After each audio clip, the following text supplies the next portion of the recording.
आर्थिक क्षमता के साथ दलहनों की हमारी खपत में उल्लेखनीय वृद्धि हुई है। अब हमारी सरकार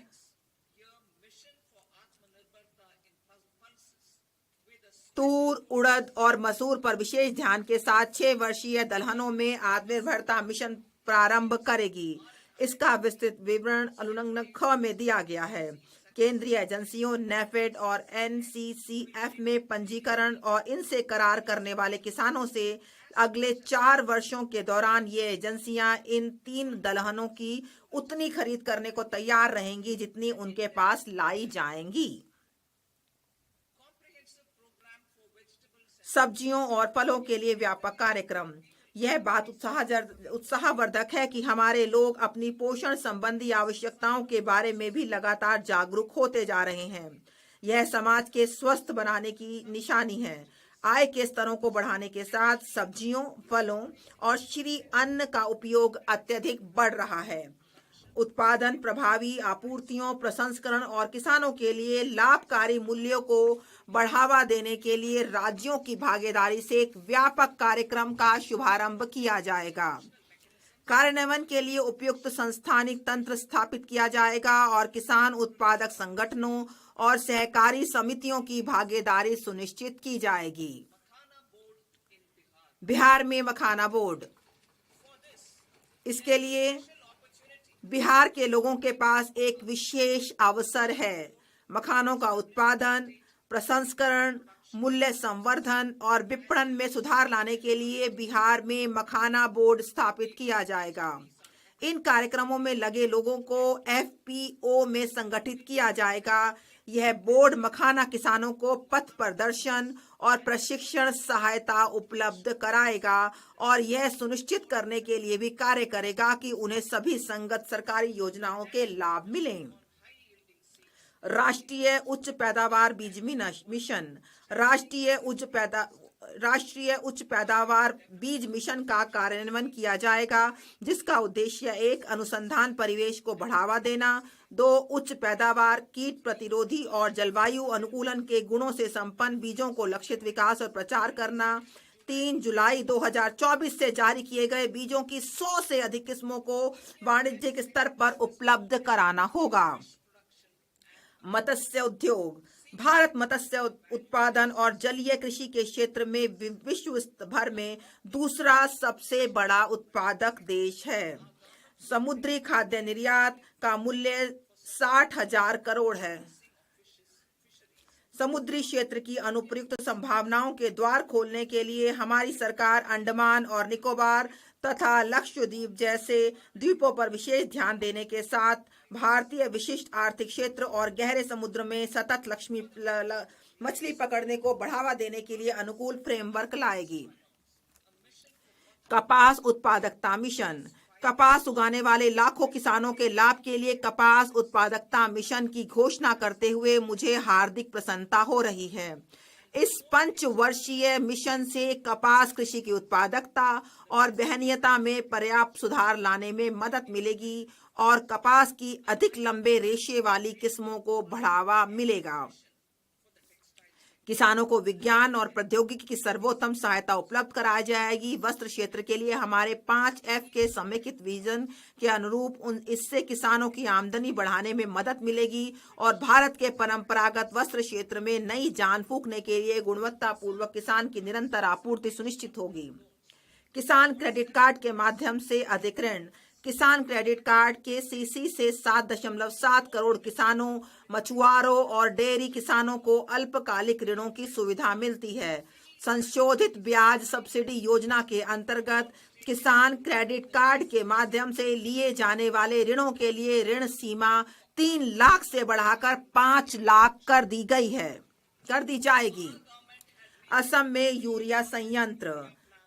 यूरिया उत्पादन में आत्मनिर्भरता के लिए हमारी सरकार ने पूर्वी क्षेत्र में निष्क्रिय पड़े 3 यूरिया संयंत्रों में उत्पादन पुनः आरंभ किया है। यूरिया की आपूर्ति और अधिक बढ़ाने के लिए नामरूप असम में 12.7 लाख मैट्रिक टन की वार्षिक उत्पादन क्षमता वाला एक संयंत्र स्थापित किया जाएगा।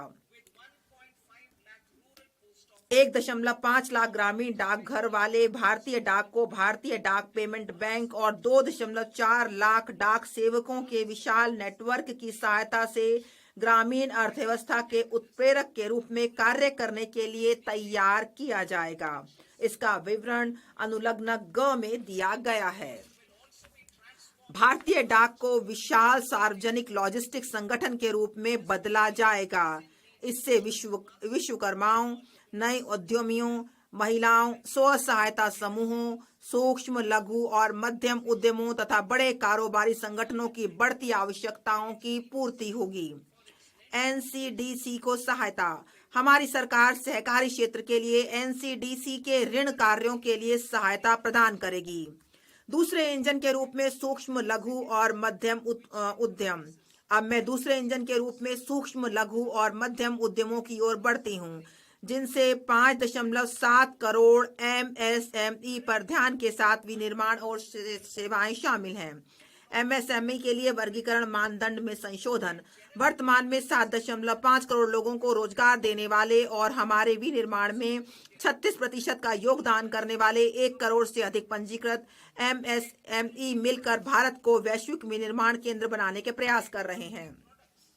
ये एमएसएमई अपने गुणवत्तापूर्ण उत्पादकों के साथ हमारे निर्यात में 45% योगदान कर रहे हैं। एमएसएमई को अधिक व्यापक पैमाने पर दक्षता, प्रौद्योगिकीय उन्नयन और पूंजी तक बेहतर पहुंच की सुविधा पाने में उनकी सहायता करने के उद्देश्य से सभी एमएसएमई के लिए वर्गीकरण से संबंधित निवेश और कारोबार की सीमाओं को क्रमशः 2.5 और 2 गुना तक बढ़ाया जाएगा। इससे उन्हें बड़े उद्यम बनने और हमारे युवाओं के लिए रोजगार सृजित करने का आत्मविश्वास प्राप्त होगा। विवरण अनुलग्न घ में दिया गया है। गारंटी कवर के साथ ऋण उपलब्धता में पर्याप्त वृद्धि। सूक्ष्म और लघु उद्यमों के लिए 5 करोड़ से बढ़ाकर 10 करोड़, जिससे अगले 5 वर्षों में 1.5 लाख करोड़ के अतिरिक्त ऋण उपलब्ध होंगे। दूसरा, स्टार्टअप के लिए 10 करोड़ से बढ़ाकर 20 करोड़, जिसमें आत्मनिर्भर भारत के लिए महत्वपूर्ण 27 प्रमुख क्षेत्रों में ऋणों के लिए गारंटी शुल्क कम करके 1% किया जाएगा और उत्तम तरह से चल रहे निर्यातक एमएसएमई के लिए 20 करोड़ तक के सावधि ऋण। सूक्ष्म उद्यमों के लिए क्रेडिट कार्ड। हम उद्यम पोर्टल पर पंजीकृत सूक्ष्म उद्यमों के लिए 5 लाख की सीमा वाले विशेष अनुकूल क्रेडिट कार्ड शुरू करेंगे। पहले वर्ष में 10 लाख कार्ड जारी किए जाएंगे। स्टार्टअप के लिए निधियों का कोष। स्टार्टअप के लिए वैश्विक निवेश निधियों AIF को 91,000 करोड़ से अधिक की प्रतिबद्धताएं प्राप्त हुई हैं। इन्हें 10,000 करोड़ के सरकारी अंशदान से स्थापित निधियों के कोष की सहायता प्राप्त है। अब विस्तारित कार्य क्षेत्र और 10,000 करोड़ के नए अंशदान के साथ निधियों के नए कोष की स्थापना की जाएगी।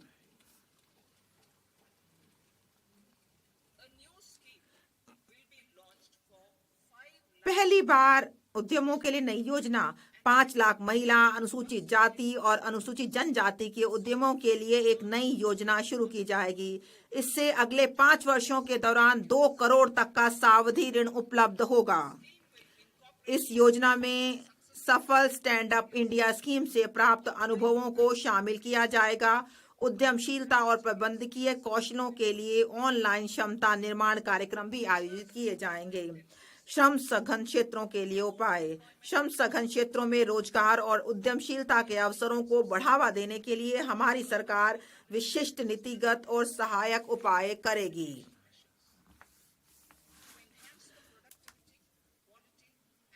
भारत के फुटवियर और लेदर क्षेत्र की उत्पादकता, गुणवत्ता और प्रतिस्पर्धात्मकता बढ़ने हेतु फोकस उत्पाद स्कीम कार्यान्वित की जाएगी। इस स्कीम में लेदर, फुटवियर और उत्पादों के लिए सहायता के अलावा बिना लेदर वाले गुणवत्तापूर्ण फुटवियर के उत्पादन हेतु आवश्यक डिजाइन क्षमता, घटक विनिर्माण और मशीनों के लिए सहायता दी जाएगी। इस स्कीम से 22 लाख व्यक्तियों को रोजगार मिलने और 4 लाख करोड़ का कारोबार और 1.1 लाख करोड़ से अधिक का निर्यात होने की उम्मीद है। खिलौना क्षेत्र के लिए उपाय। राष्ट्रीय खिलौना कार्य योजना के आधार पर हम भारत को वैश्विक खिलौना केंद्र बनाने के लिए एक योजना कार्यान्वित करेंगे। इस योजना में क्लस्टरों, कौशलों और ऐसे विनिर्माण इकोसिस्टम के विकास पर जोर दिया जाएगा जिसके परिणाम स्वरूप उच्च गुणवत्ता वाले ऐसे अनूठे, नवीन और पर्यावरण अनुकूल खिलौने मिलेंगे जो मेड इन इंडिया ब्रांड का प्रतिनिधित्व करेंगे। खाद्य प्रसंस्करण के लिए सहायता। पूर्वोदय में हमारी प्रतिबद्धता के अनुरूप हम बिहार में राष्ट्रीय प्रौद्योगिकी उद्यमशीलता और प्रबंधन संस्थान स्थापित करेंगे। इस संस्थान से पूरे पूर्वी क्षेत्र में खाद्य प्रसंस्करण कार्यकलापों को पुरजोर बढ़ावा मिलेगा। इसके परिणाम स्वरूप 1. किसानों के उत्पादों के मूल्य संवर्धन के माध्यम से उनकी आमदनी बढ़ेगी और 2. युवाओं को कौशल प्रशिक्षण, उद्यमशीलता और रोजगार के अवसर प्राप्त होंगे। विनिर्माण मिशन मेक इन इंडिया को आगे बढ़ाना। हमारी सरकार केंद्रीय मंत्रालयों और राज्यों के लिए नीतिगत सहायता, निष्पादन कार्य योजनाओं, शासन और निगरानी फ्रेमवर्क उपलब्ध कराकर मेक इन इंडिया को आगे बढ़ाने के उद्देश्य से लघु, मध्यम और बड़े उद्यमों को शामिल करते हुए राष्ट्रीय विनिर्माण मिशन की स्थापना करेगी। इसका विवरण अनुलग्न अंग में दिया गया है और यह जो high voltage transmission equipment and grid scale batteries. Investment as the third engine. Now I move to investment as the third engine, which encompasses investing in people, investing in the economy, and investing in innovation. Investing in people. Saksham Anganwadi and Poshan 2.0. Saksham Anganwadi and Poshan 2.0 program provides nutritional support to more than 8 crore children, 1 crore pregnant women and lactating mothers all over the country, and about 20 lakh adolescent girls in aspirational districts and the Northeast region. The cost norms for these nutritional support will be enhanced appropriately. Atal Tinkering Labs. 50,000 Atal Tinkering Labs will be set up in government schools in the next 5 years to cultivate the spirit of curiosity and innovation and foster a scientific temper among young minds. Broadband connectivity to government secondary schools and PHCs. Broadband connectivity will be provided to all government secondary schools and primary health centers in rural areas under the BharatNet project. Bharatiya Bhasha Pustak Scheme. We propose to implement a Bharatiya Bhasha Pustak scheme to provide digital form Indian language books for schools and for higher education. This aims to help students understand their subjects better and in their language. National Centers of Excellence for Skilling. Building on the initiative announced in the July 24 budget, 5 national centers of excellence for skilling will be set up with global expertise and partnerships to equip our youth with the skills required for Make for India, Make for the World manufacturing. The partnership will cover curriculum design, training of trainers, and a skills certification framework and periodic reviews. Expansion of capacity in IITs. Total number of students in 23 IITs has increased 100% from 65,000 to 1.35 lakh in the past 10 years.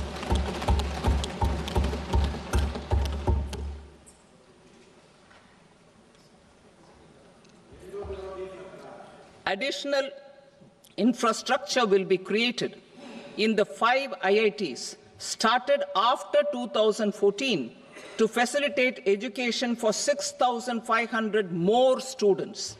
Hostel and other infrastructure capacity at IIT Patna will also be expanded.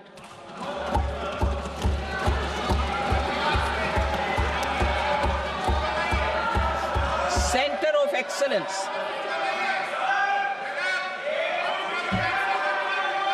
Center of Excellence in AI for Education. I had announced 3 centers of excellence in artificial intelligence for agriculture, health, and sustainable cities in 2023. Now a center of excellence in artificial intelligence for education will be set up with a total outlay of 500 crores. Expansion of medical education.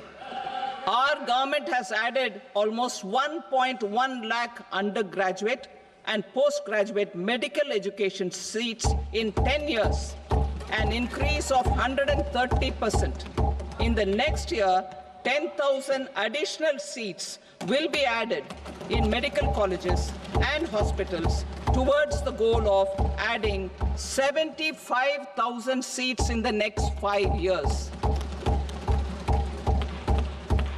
Daycare cancer centers in all district hospitals.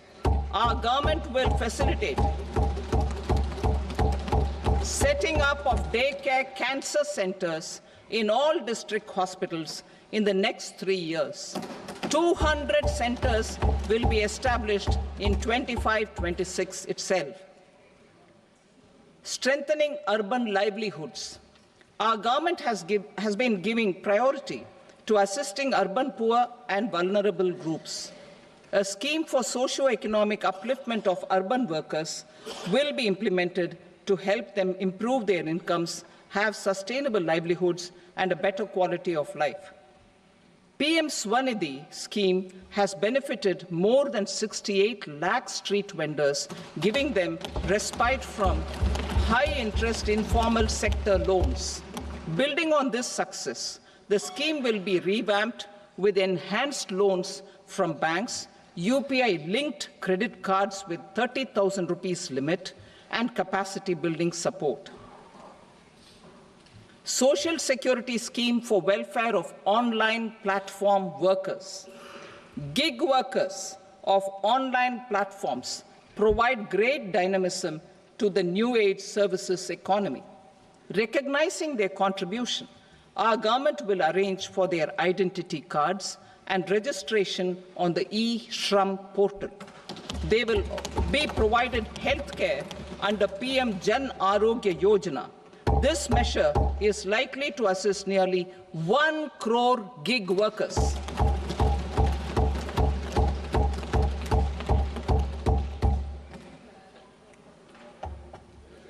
Investing in the economy. Public-private partnership in infrastructure. Each infrastructure-related ministry will come up with a 3-year pipeline of projects that can be implemented in PPP mode. States will also be encouraged to do so and can seek support from the India Infrastructure Project Development Fund, which is a scheme to prepare PPP proposals. Support to states for infrastructure. An outlay of 1.5 lakh crore is proposed for the 50-year interest-free loans to states for capital expenditure and incentives for reforms. Building on the success of the first asset monetization plan announced in 2021, the second plan for 2025 to 30 will be launched to plow back capital of 10 lakh crore in new projects. Regulatory and fiscal measures will be fine-tuned to support the plan. Jal Jeevan Mission. Since 2019, 15 crore households representing 80% of India's rural population, have been provided access to portable tap water connections. To achieve 100% coverage, I am pleased to announce the extension of this mission until 2028 with an enhanced total outlay. The mission's focus will be on the quality of infrastructure and O&M of rural piped water supply schemes through Jan Bhagidari. A separate MOU or separate MOUs will be signed with the states and union territories to ensure sustainability and citizen-centric water services delivery. Urban sector reforms. Building on the July budget proposals, urban sector reforms related to governance, municipal services, urban land and planning will be incentivized. Urban Challenge Fund. The government will set up an Urban Challenge Fund of 1 lakh crore rupees to implement the proposals for cities as growth hubs, creative redevelopment of cities, and for water and sanitation purposes announced in the July budget. This fund will finance up to 25% of the cost of bankable projects, with a stipulation that at least 50% of the cost is funded from bonds, bank loans, and PPPs. An allocation of 10,000 crore is proposed in 2025-26. Power sector reforms. We will incentivize electricity distribution reforms and augmentation of intrastate transmission capacity by states. This will improve financial health and capacity of electricity companies. Additional borrowing of 0.5% of GSDP will be allowed to states contingent on these reforms. Nuclear energy mission for Vikasit Bharat. Development of at least 100 gigawatt of nuclear energy by 2047 is essential for our energy transition efforts. For an active partnership with the private sector towards this goal, amendments to the Atomic Energy Act and the Civil Liability for Nuclear Damage Act will be taken up. A nuclear energy mission for research and development of small modular reactors with an outlay of 20,000 crore will be set up. At least 5 indigenously developed small modular reactors will be operationalized by 2033. Shipbuilding. The shipbuilding financial assistance policy will be revamped to address cost disadvantages. This will also include credit notes for shipbreaking in Indian yards to promote the circular economy. Large ships above a specified size will be included in the infrastructure harmonized master list. Shipbuilding clusters will be facilitated to increase the range, categories, and capacity of ships. This will include additional infrastructure, facilities, skilling, and technology to develop the entire ecosystem. Maritime Development Fund for long-term system. Maritime Development Fund for long-term financing for the maritime industry. A Maritime Development Fund with a corpus of 25,000 crore rupees will be set up. This will be for distributed support and promoting competition. This will have up to 49% contribution by the government, and the balance will be mobilized from ports and from private sector. UDAN regional connectivity schemes. UDAN has enabled 1.5 crore middle-class people to meet their aspirations for speedier travel. The scheme has connected 88 ports, airports, and operationalized 619 routes. Inspired by that success, A modified UDAN scheme will be launched to enhance regional connectivity to 120 new destinations and carry 4 crore passengers in the next 10 years.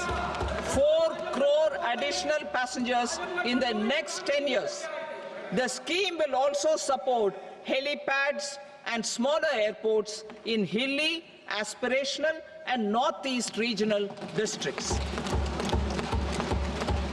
Greenfield airports will be facilitated in Bihar to meet the future needs of the state. These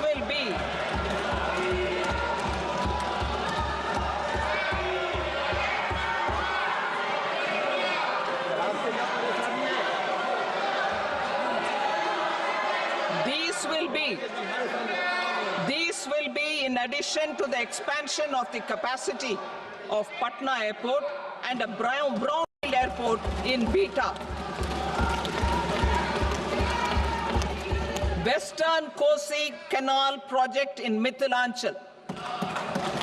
Financial support will be provided for the Western Kosi Canal ERM project, benefiting a large number of farmers, cultivating over 50,000 hectares of land in the Mithilanchal region of Bihar.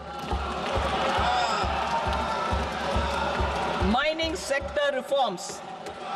Mining sector reforms, including those for minor minerals, will be encouraged through sharing of best practices and institutions of a state mining index. A policy for recovery of critical minerals from tailings will be brought out. Under the special window for affordable and mid-income housing, SWAMI, 50,000 dwelling units in stressed housing projects have been completed and keys handed over to home buyers. Another 40,000 units will be completed in 2025, further helping middle-class families who were paying EMIs on loans taken for apartments while also paying rent for their current dwellings. Building on this success, SWAMI Fund 2 will be established as a blended finance facility with contribution from the government, banks and private investors. This fund of 15,000 crore rupees will aim for expeditious completion of another 1 lakh units. PM Gati Shakti data for private sector. For furthering PPPs and assisting the private sector in project planning, access to relevant data and maps from the PM Gati Shakti portal will be provided. Tourism for employment-led growth. Top 50 tourist destination sites in the country will be developed in partnership with states through a challenge mode. Land for building key infrastructure will have to be provided by the states. Hotels in these destinations will be included in the infrastructure harmonized list. The following measures will be taken for facilitating employment-led growth. Organizing intensive skill development programs for our youth, including in institutes of hospitality management. Providing mudra loans for homestays. Improving ease of travel and connectivity to tourist destinations.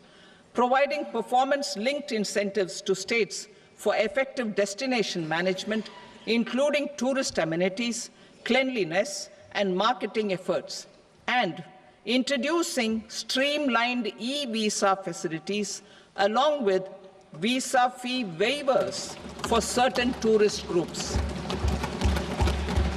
Continuing with the emphasis on places of spiritual and religious significance in the July budget, there will be a special focus on destinations related to the life and times of Lord Buddha. Medical tourism and heal in India. Medical tourism and heal in India will be promoted in partnership with the private sector, along with capacity building and easier visa norms. Investing in innovation. To implement private sector-driven research, development and innovation initiatives announced in the July budget, I am now allocating 20,000 crore rupees for this purpose. A deep tech fund of funds will also be explored to catalyze the next generation startups as a part of this initiative. In the next 5 years, under the PM Research Fellowship Scheme, we will provide 10,000 fellowships for technological research in IITs and IISc with enhanced financial support. The second gene bank with 10 lakh germplasm lines will be set up for future food and nutritional security. This will provide conservation support to both public and private sectors for genetic resources.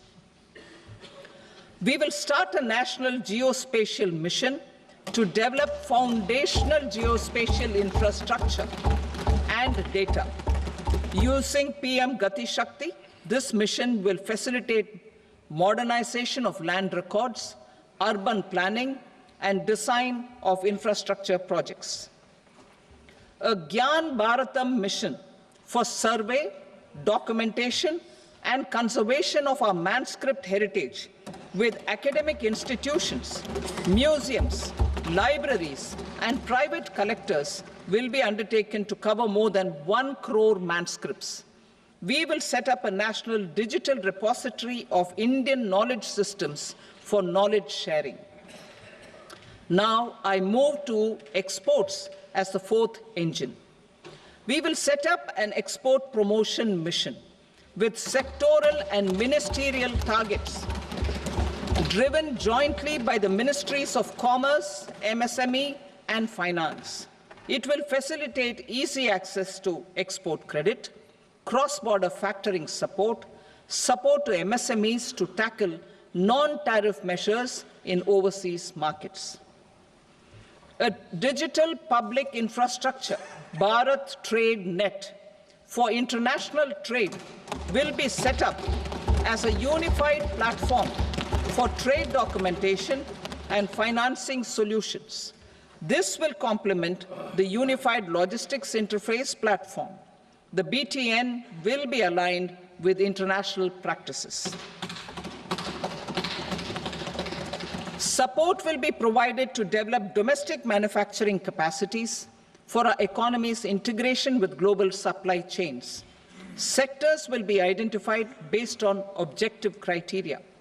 Facilitation groups with participation of senior officers and industry representatives will be formed for select products and supply chains. Through this, there are huge opportunities related to Industry 4.0, which needs high skills and talent. Our youth have both. Our government will support the domestic electronic equipment industry to leverage this opportunity for the benefit of our youth. A national framework will be formulated as guidance to states for promoting global capability centers in emerging Tier 2 cities. This will suggest measures for enhancing availability of talent and infrastructure, building bylaw reforms, and mechanisms for collaboration with industry. Our government will facilitate upgradation of infrastructure and warehousing for air cargo, including high-value perishable horticultural produce. Cargo screening and customs protocol will be streamlined and made user-friendly. Reforms as the fuel. Over the past 10 years, our government has implemented several reforms for convenience of taxpayers, such as faceless assessment, 2, taxpayer charter, 3, faster returns, 4, almost 99% returns being on self-assessment, and 5, Vivad Se Vishwas scheme.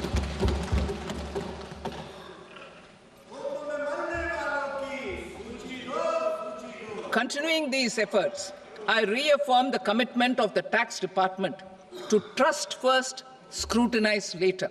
I also propose to introduce the new income tax bill next week. I will detail the indirect tax reforms and changes in direct taxes in Part B. Financial sector reforms. The FDI limit for the insurance sector will be raised from 74 to 100%. This enhanced limit will be available for those companies which invest the entire premium in India. The current guardrails and conditionalities associated with foreign investment will be reviewed and simplified. The services of India Post Payment Bank will be deepened and expanded in rural areas. NABFID will set up a partial credit enhancement facility for corporate bonds for infrastructure. Public sector banks will develop Grameen Credit Score framework to serve the credit needs of SHG members and people in rural areas. A forum for regulatory coordination and development of pension products will be set up. To implement the earlier announcement on simplifying the KYC processes, the revamped Central KYC Registry will be rolled out in 2025. We will also implement a streamlined system for periodic updating. Requirements and procedures for speedy approval of company mergers will be rationalized. The scope for fast-track mergers will also be widened and the process made simpler. As proposed in the interim budget, we signed bilateral investment treaties with 2 countries in 2024 to encourage sustained foreign investment, and in the spirit of First Develop India, the current model BIT will be revamped and made more investor-friendly. In the last 10 years, in several aspects, including financial and non-financial, our government has demonstrated a steadfast commitment to ease of doing business.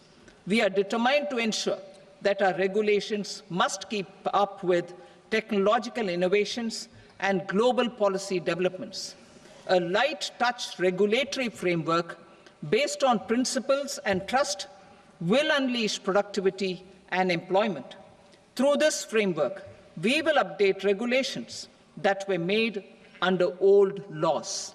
To develop this modern, flexible, people-friendly, and trust-based regulatory framework appropriate for the 21st century, I propose 4 specific measures.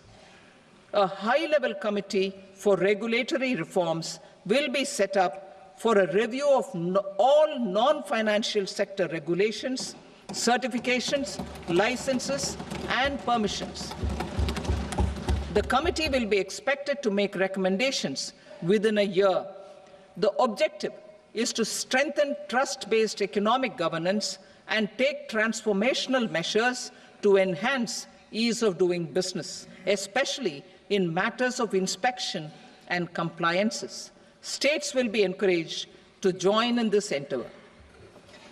An investment friendliness index of states will be launched in 2025 to further the spirit of competitive, cooperative federalism. Under the Financial Stability and Development Council, a mechanism will be set up to evaluate impact of the current financial regulations and subsidiary instructions. It will also formulate a framework to enhance their responsiveness and development of the financial sector. In the Jan Vishwas Act 2023, more than 180 legal provisions were decriminalized. Our government will now bring up the Jan Vishwas Bill 2.0 to decriminalize more than 100 provisions in various laws. I now move to fiscal policy. In the July budget, I had committed to staying the course for fiscal consolidation. Our endeavour will be to keep the fiscal deficit each year, such that central government debt remains on a declining path as a percentage of the GDP. The roadmap for the next 6 years has been detailed in the FRBM statement. Revised estimates for 2024-25. The revised estimate of the total receipts other than borrowings is 31.47 lakh crore rupees, of which the net tax receipts are 25.57 lakh crore rupees. The revised estimate of the total expenditure is 47.16 lakh crore rupees, of which the capital expenditure is about 10.18 lakh crore rupees. The revised estimate of the fiscal deficit is 4.8% of the GDP. Budget estimates for 25-26. Coming to 25-26, the total receipts other than borrowings and total expenditure are estimated at 34.96 lakh crore rupees and 50.65 lakh crore rupees respectively. The net tax receipts are estimated at 28.37 lakh crore rupees. The fiscal deficit is estimated to be 4.4% of GDP. To finance the fiscal deficit, the net market borrowings from dated securities are estimated at 11.54 lakh crore. The balance financing is expected to come from small savings and other sources. The gross market borrowings are estimated at 14.82 lakh crore rupees. I will now move to Part B. Indirect taxes. My proposals relating to customs aim to rationalize tariff structure and address duty inversion.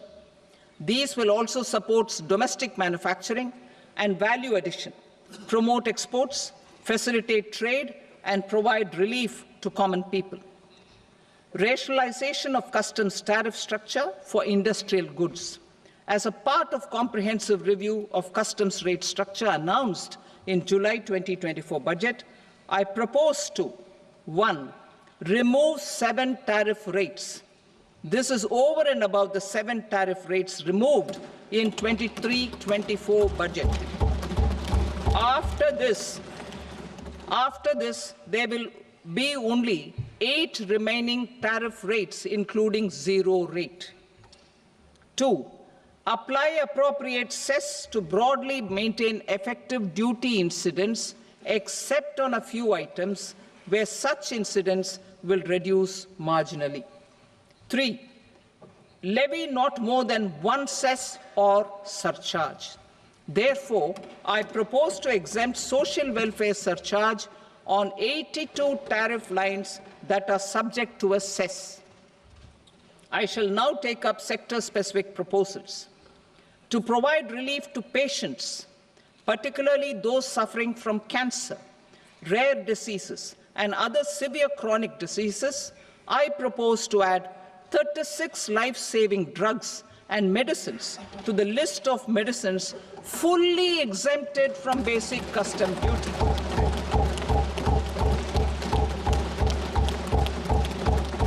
I also propose to add 6 life-saving medicines to the list attracting concessional custom duty of 5%.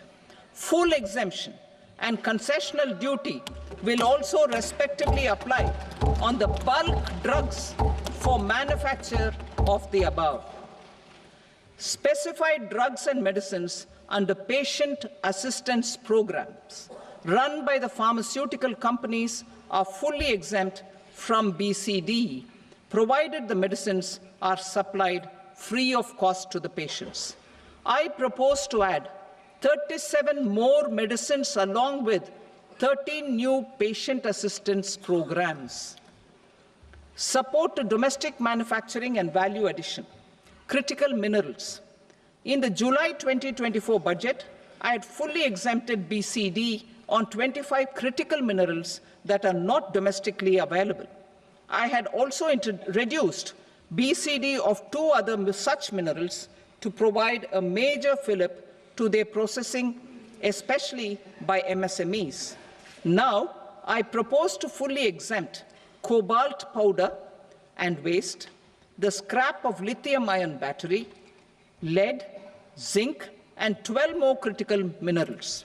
This will help secure their availability for manufacturing in India and promote more jobs for our youth. To promote domestic production of technical textile products such as agro-textiles, medical textiles, and geotextiles at competitive prices, I propose to add 2 more types of shuttle-less looms to the list of fully exempted textile machinery. I also propose to revise the BCD rate on knitted fabrics covered by 9 tariff lines from 10 or 20 to 20% or 115 rupees per kg, whichever is higher. Electronic goods. In line with our Make in India policy and to rectify inverted duty structure, I propose to increase the BCD on interactive flat panel display from 10% to 20% and reduce the BCD to 5% on open cell and other components.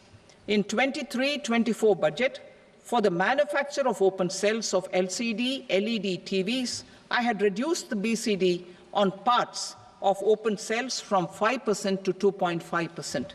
To further boost the manufacture of such open cells, the BCD on these parts will now stand exempted.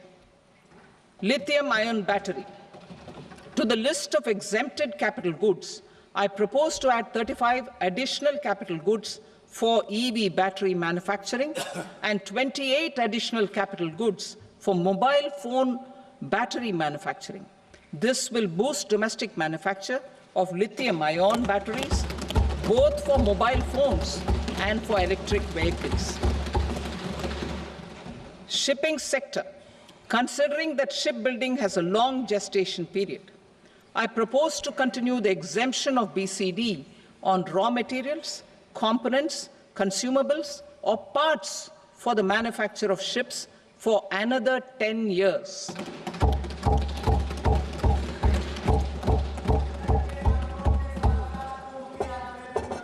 I also propose the same dispensation for shipbreaking to make it more competitive.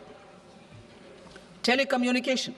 To prevent classification disputes, I propose to reduce the BCD from 20% to 10% on carrier-grade Ethernet switches to make it at par with non-carrier-grade Ethernet switches.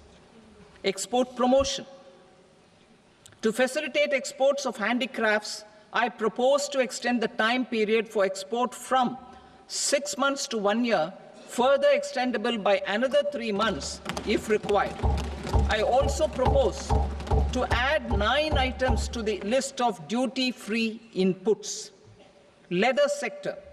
I propose to fully exempt BCD on wet blue leather to facilitate imports for domestic value addition and employment. I also propose to exempt crust leather from 20% export duty to facilitate exports by small tanners. Marine products. To enhance India's competitiveness in the global seafood market, I propose to reduce BCD from 30% to 5% on frozen fish paste, surimi, for manufacture and export of its analog products. I also propose to reduce BCD from 15% to 5% on fish hydrolysates for manufacture of fish and shrimp feed. In July 2024 budget, to promote development of domestic MROs for aircraft and ships, I had extended the time limit for export of foreign origin goods that were imported for repairs from 6 months to 1 year and further extendable by 1 year. I now propose to extend the same dispensation for railway goods. Time limit for provisional assessment. Presently, the Customs Act 1962 does not provide any time limit to finalize provisional assessments, leading to uncertainty and cost to trade. As a measure of promoting ease of doing business, I propose to fix a time limit of 2 years, extendable by a year, for finalizing the provisional assessment. I propose to introduce a new provision that will enable importers or exporters, after clearance of goods, to voluntarily declare material facts and pay duty with interest but without penalty. This will incentivize voluntary compliance. However, this will not apply in cases where department has already initiated audit or investigation proceedings. For industry to better plan their imports, I propose to extend the time limit for the end use of imported inputs in the relevant rules from 6 months to 1 year. This will provide operational flexibility in view of cost and uncertainty of supply. Further, such importers will now have to file only quarterly statements instead of a monthly statement.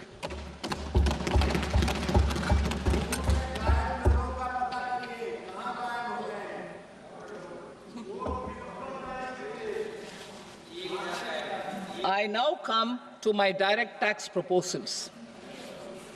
In Part A, I have briefly underlined taxation reforms as one of key reforms to realize our vision of Vikasit Bharat. In respect of criminal law, our government had earlier ushered in Bharatiya Nyaya Sanhita, replacing Bharatiya Danda Sanhita.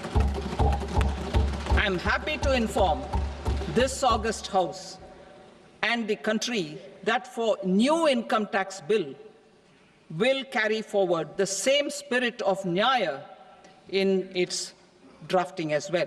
The new bill will be clear and direct in text, with close to half of the present law in terms of both chapters and words. It will be simple to understand for taxpayers and tax administrators, leading to tax certainty and reduced litigation. Reforms, however, are not a destination. They are means to achieve good governance for our people and economy. Providing good governance primarily involves being responsive. The Tirukkural captures this in verse 542, which reads, "Vaanokki vaazhum ulagallam, mannavan kol nokki vaazhum kudi," meaning, just as the living beings live expecting rains, citizens live expecting good governance. Our government is committed to keeping an ear to the ground and a finger on the pulse and responding while balancing our national building efforts.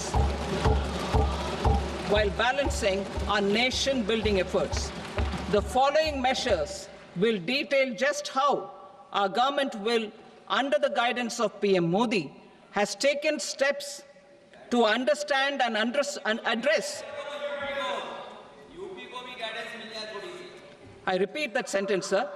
The following measures will detail just how our government, under the guidance of PM Modi, has taken steps to understand and address the needs voiced by our citizens. My tax proposals are guided by this spirit. The objectives of my proposals are as follows.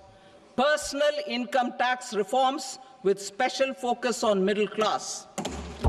Rationalization of TDS and TCS for easing difficulties. Encouraging voluntary compliance. Reducing compliance burden. Ease of doing business. Employment and investment. I will come to my proposal on personal income tax towards the end. TDS and TCS, rationalization for easing difficulties. I propose to rationalize tax deduction at source, TDS, by reducing the number of rates and thresholds above which TDS is deducted. Further, threshold amounts for tax deduction will be increased for better clarity and uniformity. The limit for tax deduction on interest for senior citizens is being doubled from the present 50,000 rupees to 1 lakh rupees. Similarly, the annual limit of 2.40 lakh rupees for TDS on rent is being increased to 6 lakh rupees. This will reduce the number of transactions liable to TDS, thus benefiting small taxpayers receiving small payments. The threshold to collect tax at source, the TCS, on remittances under RBI's liberalized remittance scheme, the LRS, is proposed to be increased from 7 lakh to 10 lakhs. I also propose to remove TCS on remittances for education purposes, where such remittances is out of a loan taken from a specified financial institution.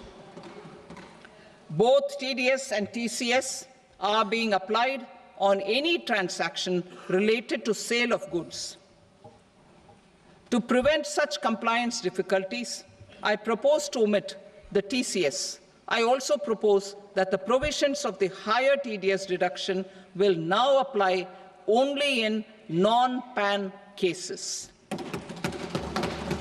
In July 2024, the delay for payment of TDS up to the due date of filing statement was decriminalized. I propose to provide the same relaxation to TCS provisions as well. The government under the leadership of Prime Minister Modi believes in Sabka Saath, Sabka Vikas, Sabka Vishwas, and Sabka Prayas.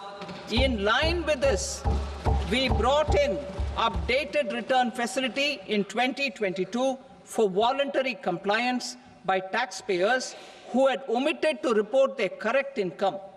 Our trust in taxpayers was proved right. Nearly 90 lakh taxpayers voluntarily updated their incomes by paying additional tax. Taking this trust further, I now propose to extend the time limit to file updated returns for any assessment year from the current limit of 2 years to 4 years. I propose to reduce the compliance burden for small charitable trusts and institutions by increasing their period of registration from 5 years to 10 years. It is also proposed that disproportionate consequences do not arise for minor defaults, such as incomplete applications filed by charitable entities. Presently, taxpayers can claim the annual value of self-occupied properties as nil only on the fulfillment of certain conditions. Considering the difficulties faced by taxpayers, it is proposed to allow the benefit of 2 such self-occupied properties without any condition. To streamline the process of transfer pricing and to provide an alternative to yearly examination, I propose to introduce a scheme for determining arm's-length price of international transaction for a block period of 3 years. This will be in line with global best practices. With a view to reduce litigation and provide certainty in international taxation, the scope of safe harbor rules is being expanded. A number of senior and very senior citizens have very old national savings schemes accounts. As interest is no longer payable on such accounts, I propose to exempt withdrawals made from NSS by individuals on or after 29th August 2024. I am also proposing to allow similar treatment to NPS Vatsalya accounts as is available to normal NPS accounts subject to overall limits. In my speech in July 2024, I had promised that all processes, including giving effect to appellate orders, shall be digitalized and made paperless over the next 2 years. So I'm happy to announce that digitalization is being made operational now. In July 2024, we brought in the Vivad Se Vishwas scheme to resolve income tax disputes pending in appeal. The scheme has received a great response, with nearly 33,000 taxpayers having availed of the scheme to settle their disputes. I have a few proposals to promote investment and employment. It is proposed to provide a presumptive taxation regime for non-residents who provide services to a resident company that is establishing or operating an electronics manufacturing facility. I further propose to introduce a safe harbor for tax certainty for non-residents who store components for supply to specified electronics manufacturing units. Presently, the tonnage tax scheme is available only to sea-going ships. The benefits of existing tonnage tax scheme are proposed to be extended to inland vessels registered under the Indian Vessels Act 2021 to promote inland water transport in the country. Extension for incorporation of startups. We continue to support the Indian startup ecosystem. I propose to extend the period of incorporation by 5 years to allow the benefit available to startups which are incorporated before 1/4/2030. In order to attract and promote additional activities in the IFSC, I am inter alia proposing specific benefits to ship leasing units, insurance offices, and treasury centers of global companies which are set up in IFSC. Further, to claim benefits, the cut-off date for commencement in IFSC has also been extended by 5 years to 31/3/2030. Category 1 and Category 2 AIFs are undertaking investments in infrastructure and other such sectors. I propose to provide certainty of taxation to these entities on the gains from securities, to promote funding from sovereign wealth funds and pension funds to the infrastructure sector. I propose to extend the date of making an investment by 5 more years, up to 31st March 2030.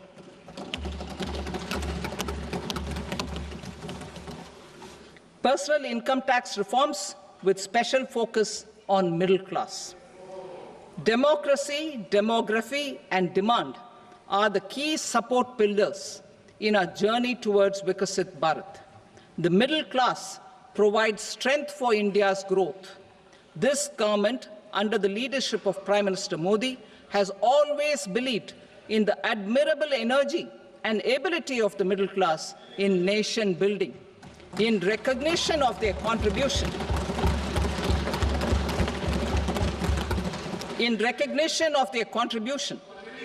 we have periodically reduced their tax burden. Right after 2014, the nil tax slab was raised to 2.5 lakhs of rupees, which was further raised to 5 lakh rupees in 2019 and to 7 lakh rupees in 2023. This is reflective of our government's trust on the middle-class taxpayers. I am now happy to announce that there will be no income tax payable up to income of 12 lakh rupees.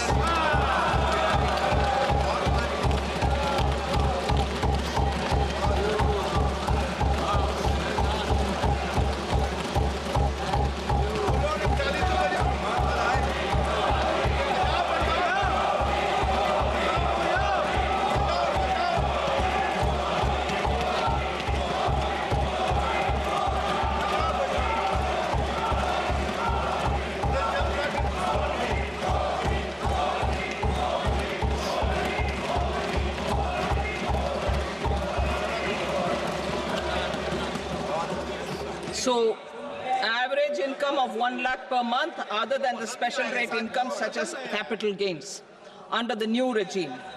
This limit will be 12.75 lakh for salaried taxpayers due to the standard deduction of 75,000. Slabs and rates are being changed across the board to benefit all taxpayers. The new structure will substantially reduce the taxes of the middle class and leave more money in their hands, boosting household consumption, savings, and investment. In the new tax regime, I propose to revise tax rate structures as follows. 0 to 4 lakh rupees nil, 4.8 lakh rupees to 4 to 8 lakh rupees 5%, 8 to 12 lakh rupees 10%, 12 to 16 lakh rupees 15%, 16 to 20 lakh rupees 20%, 20 to 24 lakh rupees 25%, and above 24 lakh rupees 30%. To taxpayers up to 12 lakh of normal income, other than special rate income such as capital gains. I read that again. To taxpayers up to 12 lakh of income, other than special rate income such as capital gains, tax rebate is being provided in addition to the benefit due to slab rate reduction in such a manner that there is no tax payable by them. The total tax benefit of slab rate changes and rebate at different income levels can be illustrated with a few examples. A taxpayer in the new regime with an income of 12 lakh rupees will get a benefit of 80,000 rupees in tax, which is 100% of tax payable as per the existing rates. A person having income of 18 lakh rupees will get a benefit of 70,000 rupees in tax, that is 30% of tax payable as per existing rates. A person with an income of 25 lakh gets a benefit of 1,10,000 rupees, that is 25% of his tax payable as per existing rates. Details of my tax proposals are given in the annexure. As a result of these proposals, Honorable Speaker, sir, revenue of about 1 lakh crore in direct taxes and 2,600 crores in indirect taxes will be foregone. Mr. Speaker, sir, with this, I commend the budget to this august House.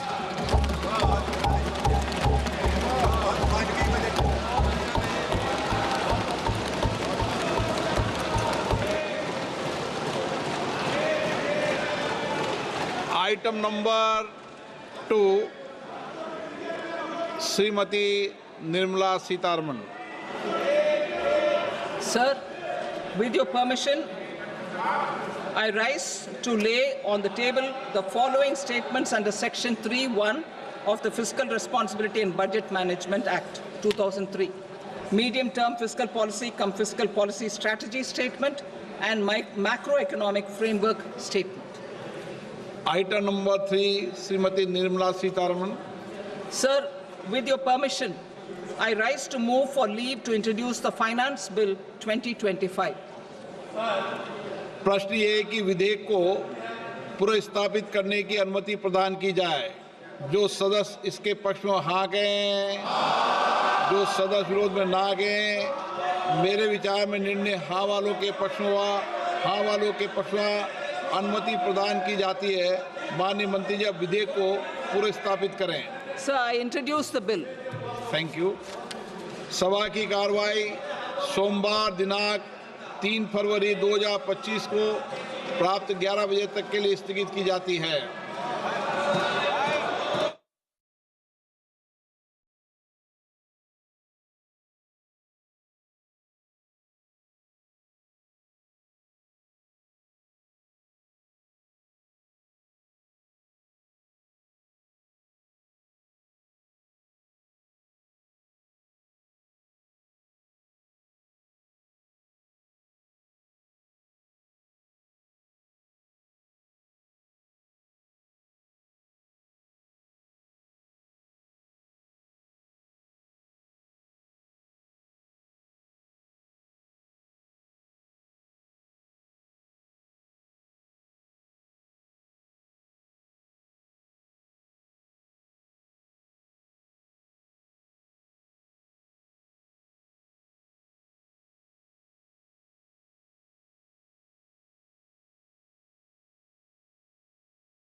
What is indirect tax?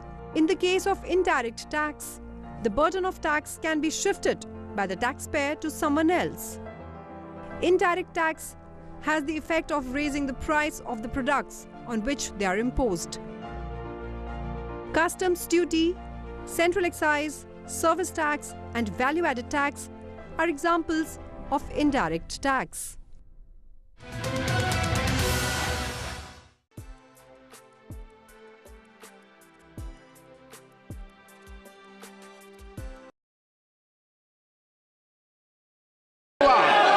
ये उचित नहीं है, ये उचित नहीं है। Akhilesh ji please, मैं आपको मौका दूंगा राज्यपाल अभिभाषण पे, प्लीज। नो, ये तरीका ठीक नहीं है। No,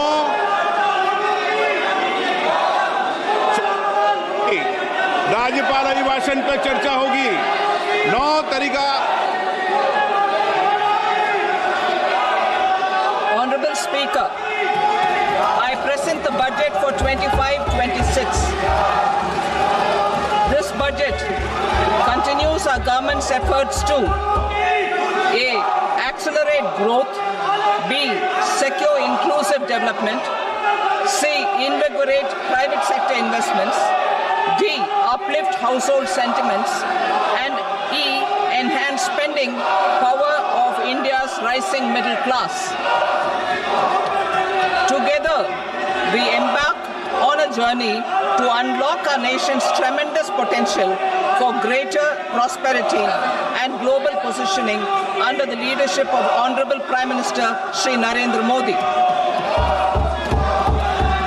As we complete the first quarter of the 21st century, continuing geopolitical headwinds suggest lower global economic growth over the medium term.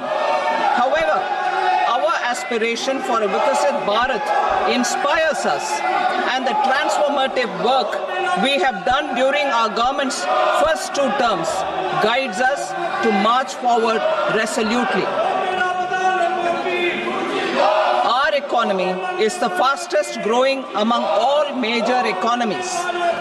Our development track record for the past 10 years and structural reforms have drawn global attention. Confidence in India's capability and potential has only grown in this period. We see the next 5 years as a unique opportunity to realize Sabka Vikas, stimulating balanced growth of all regions. The great Telugu poet and playwright Gurujada Apparao had said, "Deshamante matti kadoy, deshamante manushuloy," meaning a country is not just its soil, a country is its people. In line with this, for us, Vikasit Bharat encompasses zero poverty, 100% quality good school education, access to high quality, affordable and comprehensive health care, 100% skilled labor with meaningful employment, 70% women in economic activities, and farmers making our country the food basket of the world. In this budget, the proposed development measures span 10 broad areas, focusing on Garib, youth, Annadata, and Nari, spurring agricultural growth and productivity, building rural prosperity and resilience, taking everyone together on an inclusive growth path, boosting manufacturing and furthering Make in India, supporting MSMEs, enabling employment-led development, investing in people, economy, and innovation, securing energy supplies, promoting exports, and nurturing innovation. For this journey of development, our 4 powerful engines are agriculture, MSME, investments, and exports. The fuel, our reforms, our guiding spirit, inclusivity, and the destination, Vikasit Bharat. This budget aims to initiate transformative reforms across 6 domains. During the first 5 years, these will augment our growth potential, and global competitiveness. The domains are taxation, power sector, urban development, mining, financial sector, and regulatory reforms. Agriculture as the first engine. Now I move to specific proposals, beginning with agriculture as the first engine.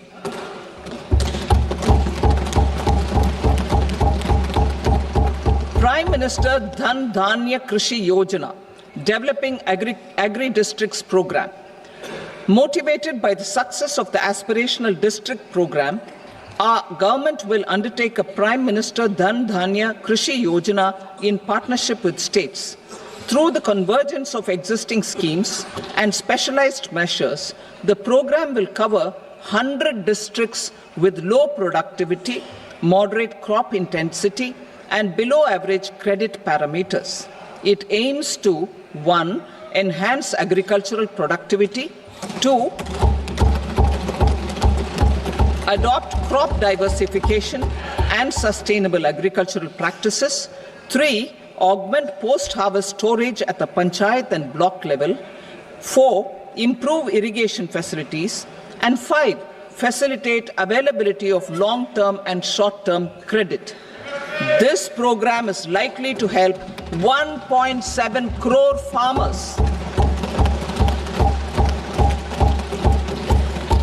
Building rural prosperity and resilience. A comprehensive multi-sectoral rural prosperity and resilience program will be launched in partnership with the states. This will address underemployment in agriculture through skilling, investment, technology, and invigorating the rural economy. The goal is to generate ample opportunities in rural areas so that migration is an option but not a necessity. The program will focus on rural women, young farmers, rural youth, marginal and small farmers, and landless families. The details are in Annexure A. Domestic best practices will be incorporated, and appropriate technical and financial assistance will be sought from multilateral development banks. In Phase 1, 100 developing agri-districts will be covered. Atmanirbharta in pulses. Our government is implementing the National Mission for Edible Oilseed for achieving Atmanirbharta in edible oils. Our farmers have the capability to grow enough for our needs and more. 10 years ago, we made concerted efforts and succeeded in achieving near self-sufficiency in pulses. Farmers responded to the need by increasing the cultivated area by 50%, and government arranged for procurement and remunerative prices. Since then, with rising incomes and better affordability, our consumption of pulses has increased significantly. Our government will now launch a 6-year mission for Atmanirbharta in pulses with a special focus on Tuar, Urad, and Masoor. Details are in Annexure B. Central agencies such as NAFED and NCCF will be ready to procure these 3 pulses as much as offered during the next 4 years from farmers who register with these agencies and enter into agreements. Comprehensive program for vegetables and fruits. It is encouraging that our people are increasingly becoming aware of their nutritional needs. It is a sign of a society becoming healthier. With rising income levels, the consumption of vegetables, fruits, and Shri Anna is increasing significantly. A comprehensive program to promote production, efficient supplies, processing, and remunerative prices for farmers will be launched in partnership with the states. Appropriate institutional mechanisms for implementation and participation of farmer producer organizations and cooperatives will be set up. Makhana board in Bihar. For this, there is a special opportunity for the people of Bihar. A Makhana board will be established in the state to improve production, processing, value addition, and marketing of Makana. The people engaged in these activities will be organized into FPOs. The board will provide hand-holding and training support to Makana farmers and will also work to ensure they receive the benefits of all relevant government schemes. A national mission on high-yielding seeds will be launched, aimed at 1. Strengthening research ecosystem, 2. Targeted development and propagation of seeds with high yield, pest resistance, and climate resilience, and 3. Commercial availability of more than 100 seed varieties released since July 2024. India ranks second largest globally in fish production and aquaculture. Seafood exports are valued at 60,000 crore rupees.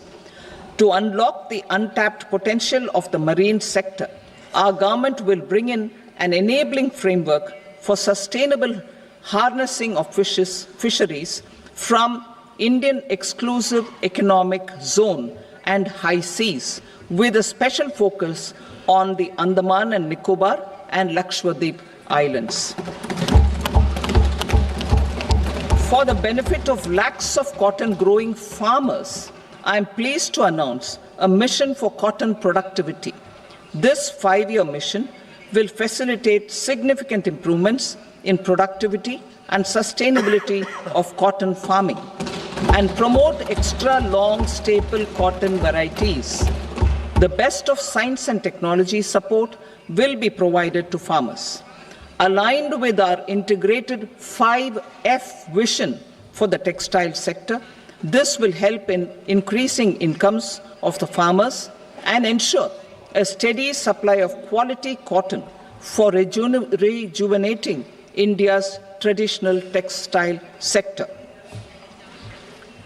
Kisan credit cards facilitate short-term loans for 7.7 crore farmers, fishermen, and dairy farmers.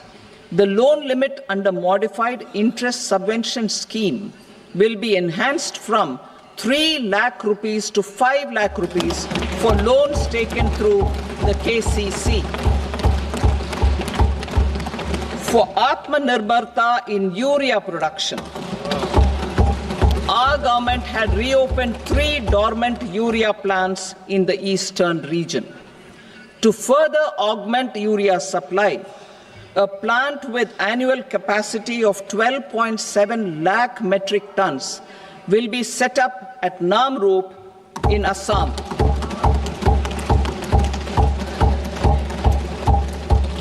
India Post, with 1.5 lakh rural post offices, complemented by the India